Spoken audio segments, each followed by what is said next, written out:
Now pay attention, 007. I've always tried to teach you two things. First, never let them see you bleed. And the second? Always have an escape plan.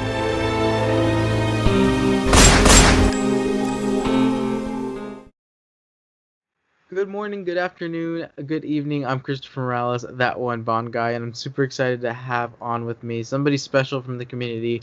Welcome, Chris. Do you mind giving us a little introduction to your Instagram and what you do? Hey, well, first of all, thank you for having me on. I mean, it's brilliant doing this sort of thing. And you say going all over the community. I've seen and met so many people who are so enthusiastic to talk about anything Bond. I absolutely love it. I've been a Bond fan for as long as I can remember. And it got to the stage where at the beginning of lockdown, we had quite a few events happening. And I joined in on my personal Instagram. But that wasn't enough Bond for me. So I decided to make my own one. And it starts off with kind of a fashion sort of aspect, but also trying to just have a bit of fun and also share the ridiculous amount of knowledge I've somehow attained over years of obsession with this franchise. Interesting you mentioned the bird. The bird actually isn't mine.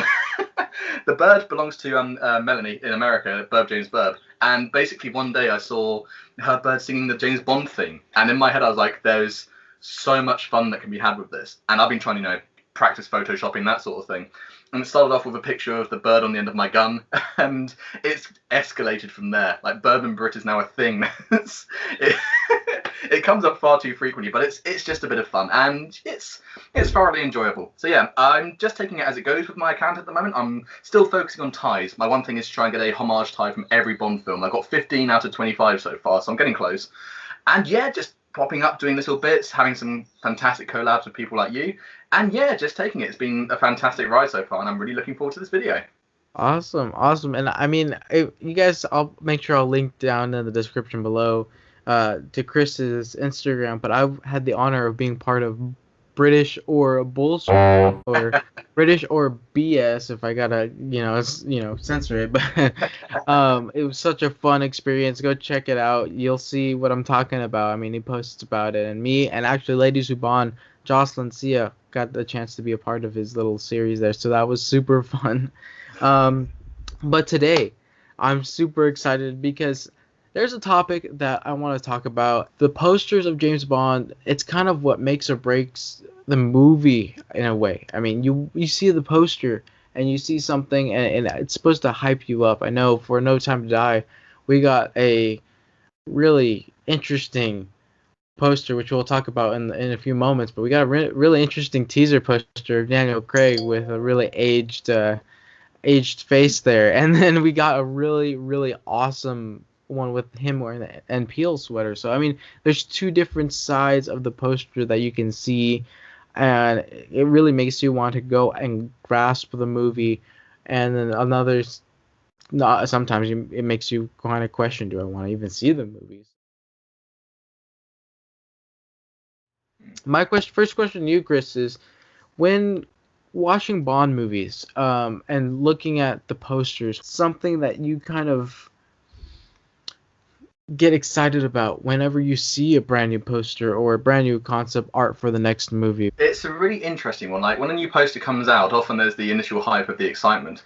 And for me, part of it is actually sometimes the locations and the little hints you get from the background. And you mentioned the No Time to Die posters. The first time we saw the Craig poster with that wonderful blue background, lots of people were saying, oh, this is far too minimalist, there's not really much going on, what are we meant to gain from this?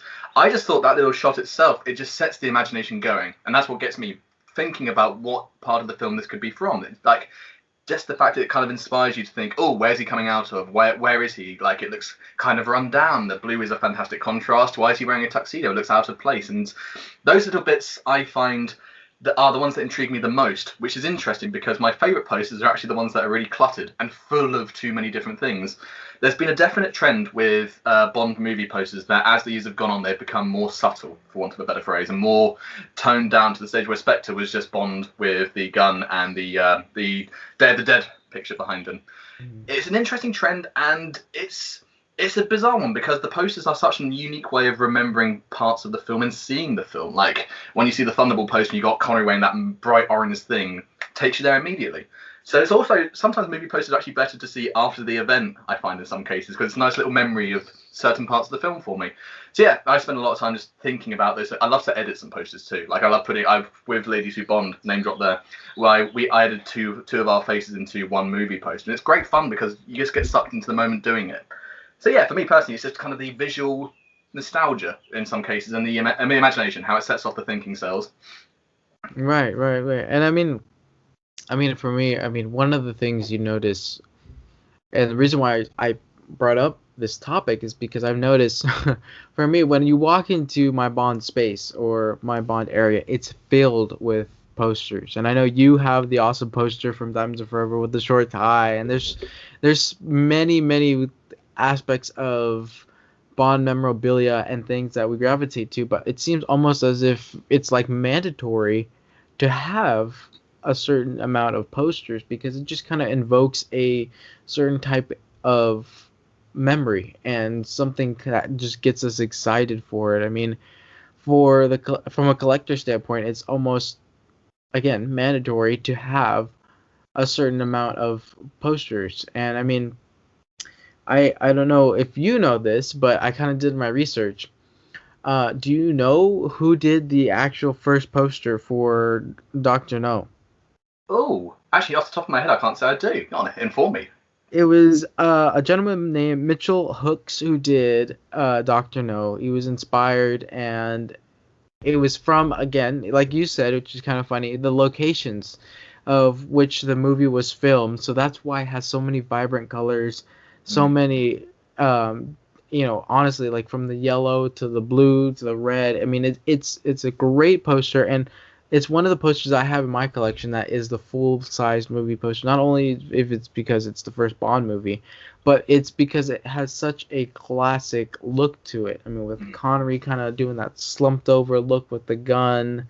Yeah, it's a classic. It's a classic. So, when you see Bond posters, do you have a certain one that kind of just you gravitate towards, or whenever kind of, I guess, when I look at mine, I kind of whenever I want to watch one, I look at the posters in my room and or my Bond space, and I look at everything at a quick glance, and I look at them, and I'm like, you know what? I feel like watching For Your Eyes Only or The Living Daylights, just because I glance at the poster and you see and you kind of get that short snippet of what to expect. Would you say you gravitate towards that kind of idea? The posters I go for, and it's interesting that you mentioned Dr. No, because that's definitely one of my favourites. I often go for the ones that are more of an artistic style, so the ones that have been hand-drawn or painted. Those ones really crawl out to me. And while there are some which I really have some quite big umbrage about, there's some which are just perfect. Dr. No is one of them. The Living Daylights poster is superb, and this is the start of a trend. I'm always a big fan about the gun barrel sequences, and if any poster's got a gun barrel pose in it, that is brilliant. That is ticking many boxes for me. And the one that I think does it best is For Your Eyes Only. That's one that really sticks out to me because you've got the iconic shot between the legs, which has been parodied and referenced so much, which is a sign of its quality already. Like, the fact it's gone so far and is now so recognisable from people who don't even know Bond. And it's got the gun barrel pose, it's got action on both sides, it's got the bright colours, it's blue, which is a real theme for the film, of course, with all the underwater scenes. So that really strikes to me as well. But yeah, I noted honourable mentions from Russia of Love, which is strange because it's got a clean white background, but a lovely artistic bit of Bond. You've got the dancing girl, you've got Tatiana over the shoulders, those sorts of things. When it's the drawn, painted, artistic style, that really calls out to me. Those are the ones that I definitely gravitate towards. Very nice. Yeah, I totally agree. And I mean, we're gonna get into some of those top 10 or top 3 favorites here in a minute, but you mentioned something, and it kind of made me think a little bit. I want to give some love to some of the artists in the Bond community. Could you say there's like a top 2, I guess you could say, and don't be afraid to mention them. But we have a lot of people who kind of recreate their Bond posters or create something new for No Time to Die, and it's shown through the community. Are there certain individuals that you would say do an excellent job in creating their own kind of version of Bond posters? There's one who I've come to know very well, mediaenthusiast.me on Instagram, and he basically takes some really unique concepts and ideas and takes parts of the films that you might not have put in a movie poster, and sometimes it works really quite well. He focuses a lot on basically kind of like color and vibrance, and he'll often have a stage where he goes through one film and does numerous posters for that. So his Man with the Golden Gun ones were fantastic, and it's just some insane creativity. Obviously, it's quite risky to do that sort of like to be that overt with some Bond posters, but he pulls it off more often than not. He does a fantastic job. So I'd love to shout him out personally because I've gotten to know him, and often we'll talk about pieces of art. And he's actually designed a few posters for me. He's designed, a few posters for me because I've done a few events and I've wanted to advertise it, and he's done such a good job. There's one in particular. There's one guy who keeps circulating, and I, for the life of me, can't find his name. I'll send you the picture afterwards. He's done one fantastic picture of No Time to Die, and he gets Craig and he gets movement, but in such a subtle way. It's interesting, and I really enjoy that. But I do quite like the guys who do retro posters. Sean Longmore, I believe, is somebody who's done quite a bit of Bond art. I've got 3 of his pieces just because when you see it, it's mind blowing. You see it and you're just like, I need to have that on my wall. The color, the vibrance, the look. So I had to get 3 of them because one would never be enough. I'm contemplating getting more, to be completely honest. And yeah, it's just the creativity and managing to fit so much into a picture but not make it cluttered. It's a real skill to have so much and so many focal points that's somehow not distracting. I don't know how he does it. If he can teach it, I'd happily pay for that course. Yeah, it's funny because taking on we as a Bond community I could attest to this. We try to make up our own versions of everything that we can when it comes to Bond, but these individuals, they take the art and what is kind of like a palette of what they have seen in the Bond history when it comes to the posters, and they run with it and they put their own twist on it, and that's extremely hard to do because if you take something from like Thunderball and it's something that's so iconic, like they said, you don't want to reinvent the wheel, but they do in a way that makes it so much more amazing, and it's super awesome. And that's why I kind of wanted to shout it out, because these individuals make art and Bond themed posters or something new. There's an individual that made a retro No Time to Die poster. I think it was inspired by the Octopussy poster with Daniel Craig next to. Yes. Yeah. It looks just almost like the Octopussy poster, and I'm sure I'll find a picture and I'll post it up on the screen so the viewers can see. But it's an amazing piece. Well, they even put the creases in the poster to make it look like one of the old posters as well, which I love that thought, because that screams to me of somebody who spent time with the VHSs when he was younger, or lots of times with old Bond memorabilia. That's someone who gets it. That's the clearest style. But yeah, something about that white background, and of course the Octopussy shout out, of course, because the plane's coming through. It's done so well, and it's again for a film that's not even come out yet, to be able to do a poster of that quality is incredible. And I think you raise a good point. Sometimes to actually show a film in a different light, it's so hard to look past the bits that are so famous. Like shout back out to the For Your Eyes Only poster. It'd be so hard for me personally to design that poster without thinking about that iconic shot. It'd be so difficult to get that out of my head because that is part of it. The ability to look through and go, right, I'm going to make this a blank canvas despite everything I've seen is phenomenal. That's a huge talent to be able to do that. Yeah. Exactly, and make sure you guys, if you're watching this video, go check everybody out that we discussed and pick up a few pieces or so. You will not regret it. Here's another question, that kind of fun trivia fact that I have for you. Do you know somebody who created the 5 movie posters? I think it's one of the longest running artists. He's one of the longest running artists that they used for the Bond posters, and I was wondering if you knew who he was and the movies that he did. I must say, my lack of knowledge for the individuals is becoming very apparent, because no names come to mind. Well, that's tricky because there's some were the films in order?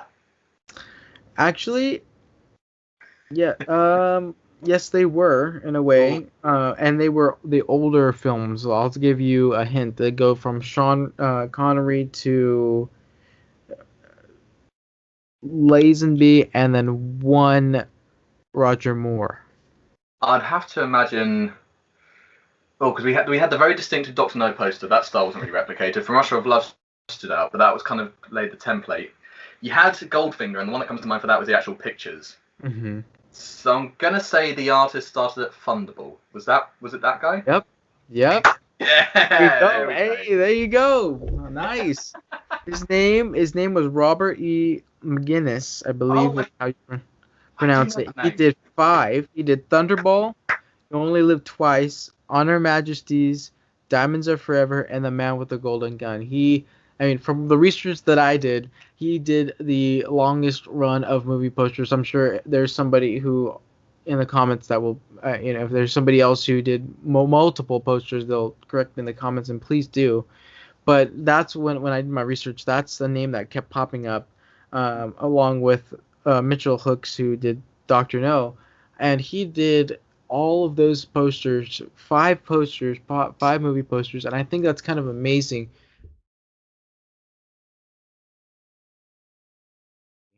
For someone who, you know, probably was more into the Brosnan era and all that kind of stuff. What could you say? I mean, I'm in the Brosnan era as well, but and not to be all numbers guy, but I think I was too young to realize when Brosnan was coming out and stuff. So yeah, when the Brosnan posters or any Bond posters came out for you, what kind of emotion and did it get you excited, or did it get you? What did you feel when you saw the first images of the next Bond movie in poster form?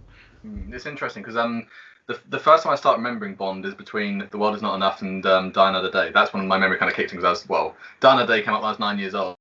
So at that point I was obsessed with Bond anyway. Like, 'cause my dad had it on so much, I just wanted to be playing all the video games, that sort of thing.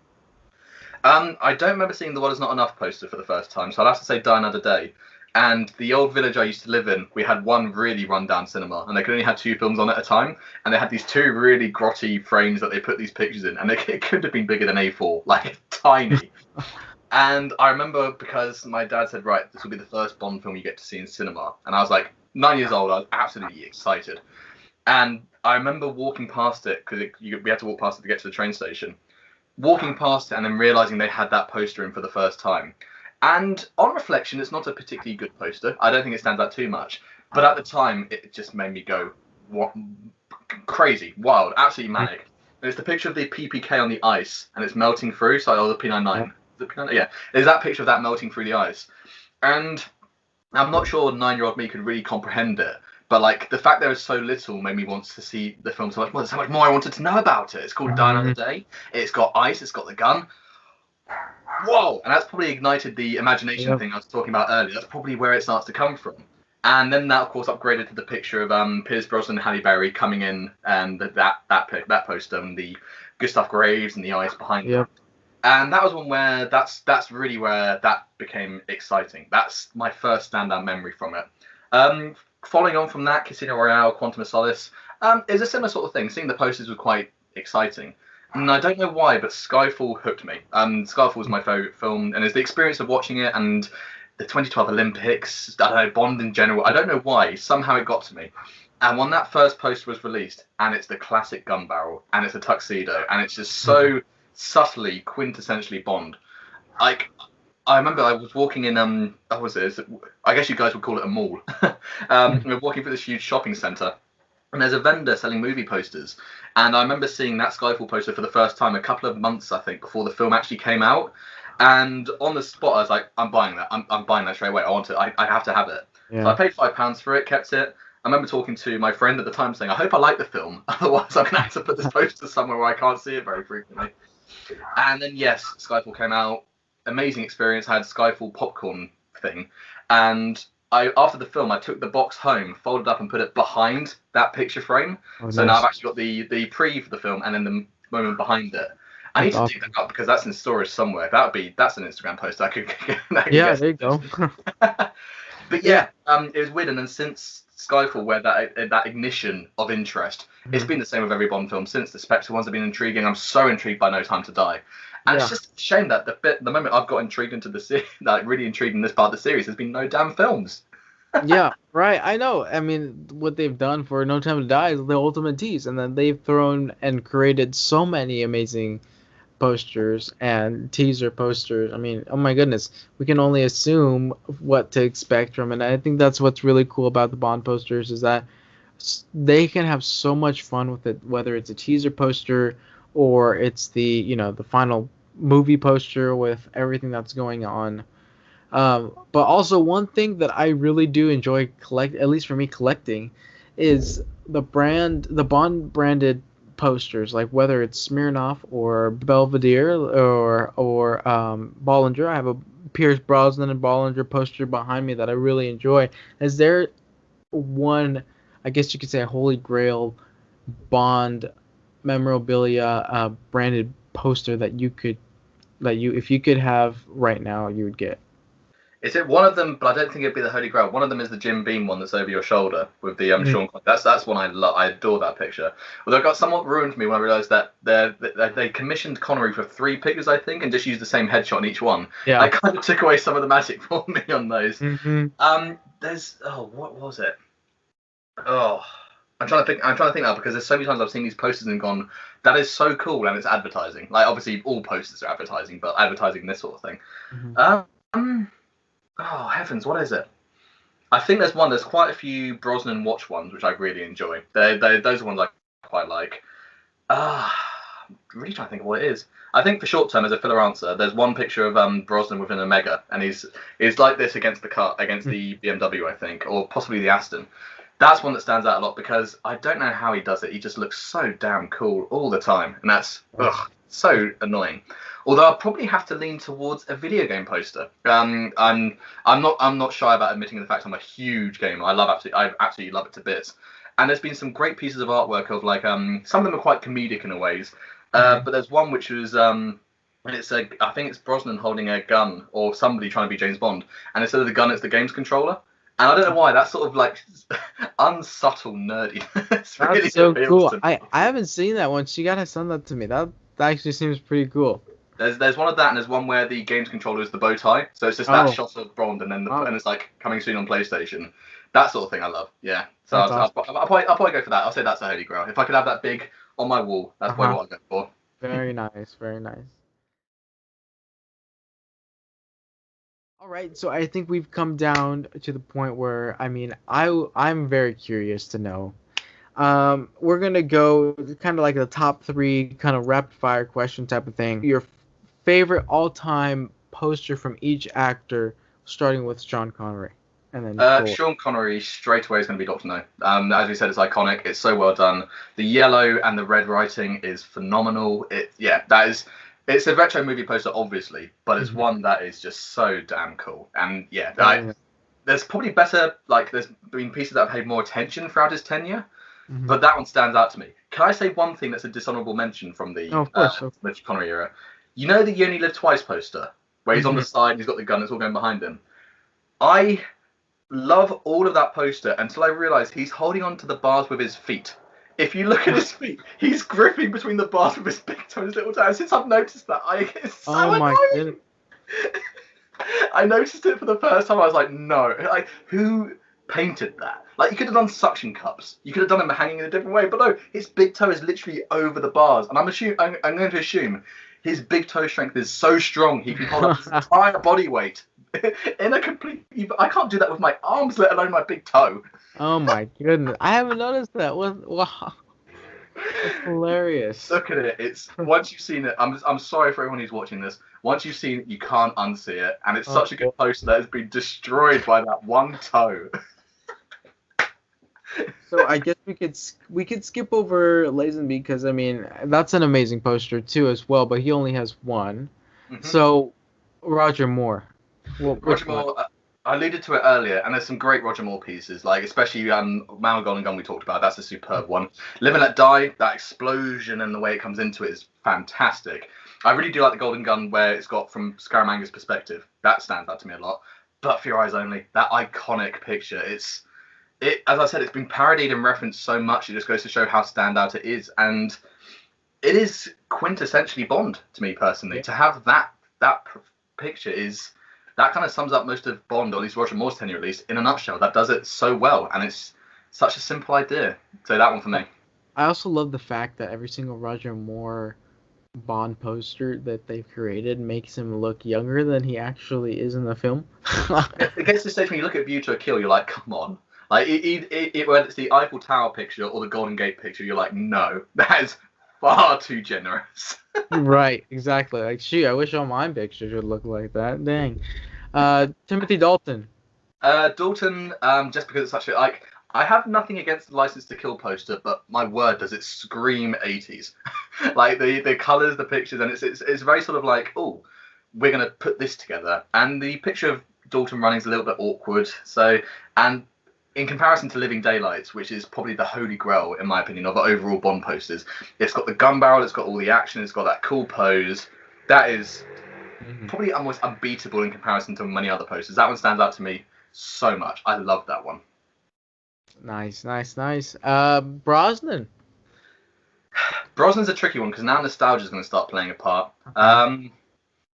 I used to have one when I was younger. My mum came back and she said I just came back from school and she's like, oh, I found this poster at the shop. I wondered if you wanted it. And it was a charity shop, so it was like £2. But there's this huge poster of Tomorrow Never Dies, which is one of my favourite films. And it's a classic Brosnan looking forwards, Waylon, not Electra. Oh gosh, I call myself a Bond fan. Waylon, Carver, obviously.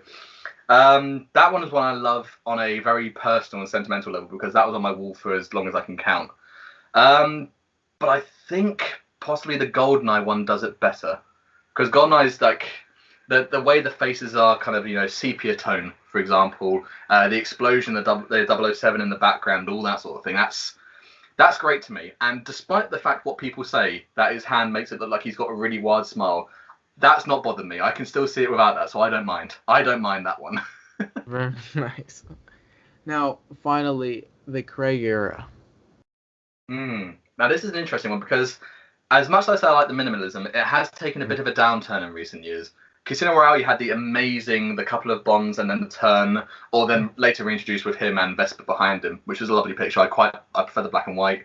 Quantum of Solace, I'll keep my thoughts about the film separate. Like I enjoyed the film, but the poster itself, the gun being held up, that iconic pose, and that's so Craig, and the desert and the tux, yeah. Skyfall, again, nostalgia affects that one massively. Spectre, I don't know. I love the white dinner suit. I love the skeleton at the back, but it doesn't really tell you much about the film. It makes you think about it. And No Time to Die, there's been some great ones, but I'm going to have to pick Skyfall. I'm going to be completely selfish and nostalgic on that one. Skyfall, the gun barrel, the blue tux, the PPK, that one absolutely for me. However, I am curious, what about you? What one stand out for you?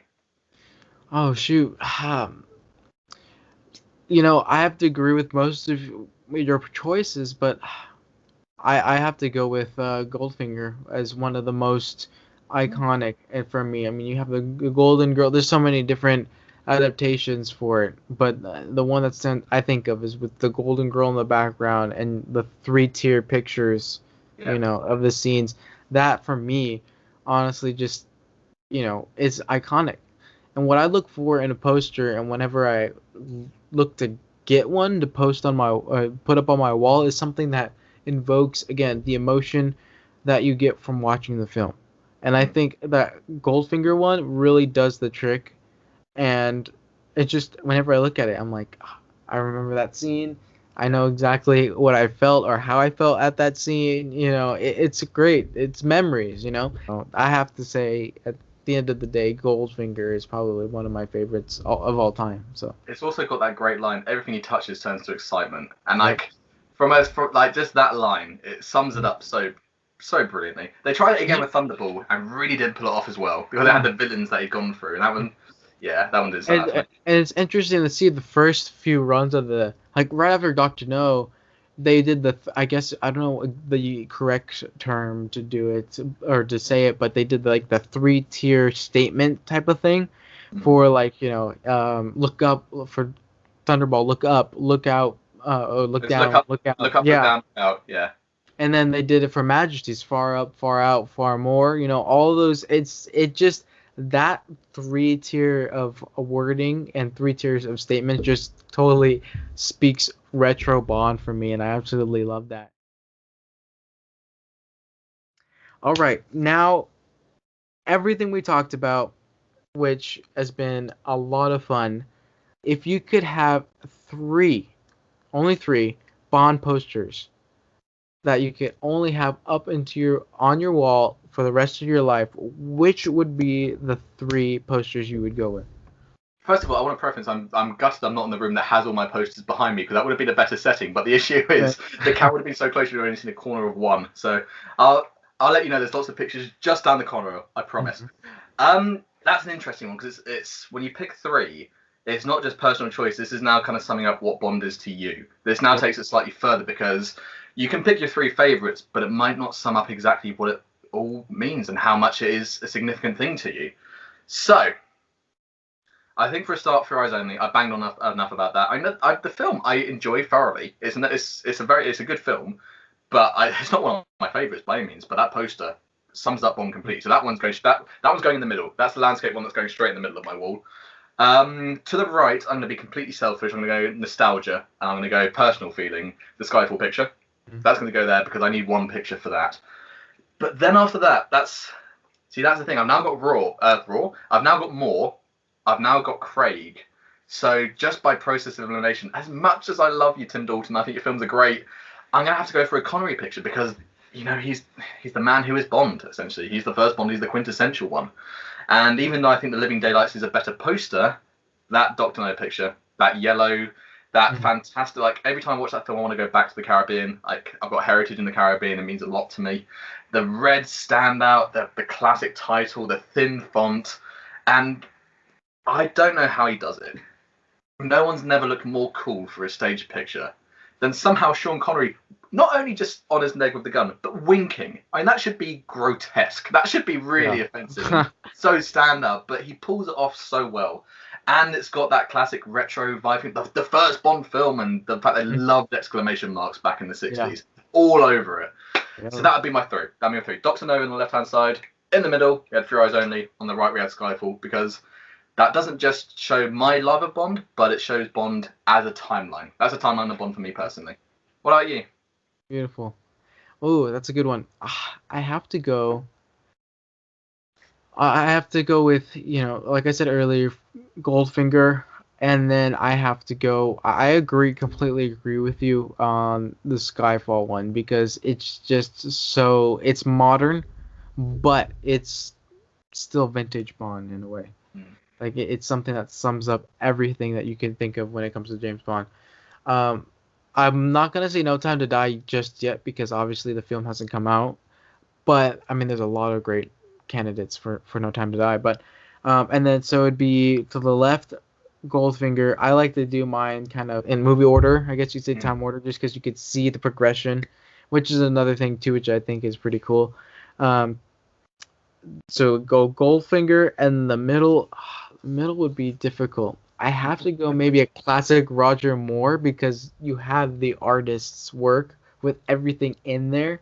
So I have to say maybe The Spy Who Loved Me may have taken that, because you have Roger Moore and you have the beautiful Barbara Bach next to each other, back to back, and then you have everything going around, the submarine and all that kind of stuff. So that might be the middle one, and then the far right, it'll have to be Skyfall. So it'd be Goldfinger, The Spy Who Loved Me, and then I'll take Skyfall. I will love that any day. So yeah. But that sounds like a very good wall. I appreciate that. Awesome.